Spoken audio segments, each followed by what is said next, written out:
বাংলা ধারাবাহিক জগতে একে একে শুরু হতে চলেছে একাধিক নতুন ধারাবাহিক। জি বাংলা ও স্টার জলসার পর্দায়ও খুব শীঘ্রই আসতে চলেছে কিছু নতুন ধারাবাহিক।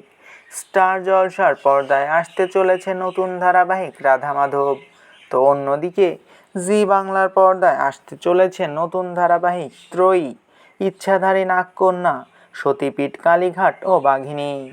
বাঘিনী ধারাবাহিকে প্রধান ভূমিকায় থাকছেন জনপ্রিয় কন্টেন্ট ক্রিয়েটর ও ডান্সার সম্পিতা প্রামাণিক। এই ধারাবাহিকের মধ্য দিয়ে ছোট পর্দায় ডেবিউ করতে চলেছেন এই জনপ্রিয় কন্টেন্ট ক্রিয়েটর।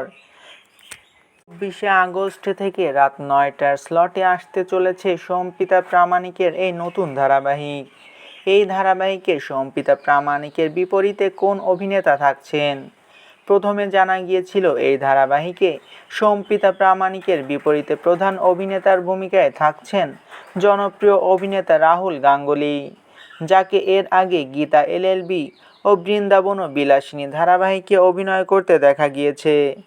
জানা গিয়েছিল এবার ছোট পর্দায় একসাথে জুটি বাঁধতে চলেছেন রাহুল গাঙ্গুলি ও সম্পিতা প্রামাণিক, কিন্তু অবশেষে নাকি বদলে ফেলা হয়েছে অভিনেতাকে, আর সেখানেই নেওয়া হয়েছে নতুন অভিনেতাকে।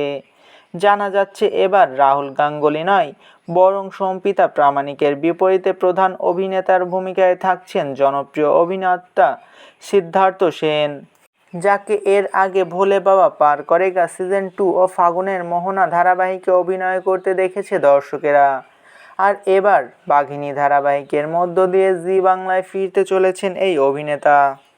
যদিও ভোলে বাবা পার করেগা সিজন 2 ধারাবাহিকে বেশি একটা সিন পায়নি অভিনেতা সিদ্ধার্থ সেন। এখন দেখার পালা সম্পিতা প্রামাণিক ও সিদ্ধার্থ সেনের কেমিস্ট্রি দর্শকদের কতটা পছন্দ হয়। আপনার এই নতুন ধারাবাহিক নিয়ে কী বলার আছে তা অবশ্যই কমেন্ট করে জানাতে পারেন। ভিডিওটি ভালো লাগলে চ্যানেলটিকে সাবস্ক্রাইব করে আমাদের সাথেই থাকবেন। আপনাদের ভালোবাসায় আমাদের সামনে এগিয়ে যাওয়ার শক্তি যোগায়।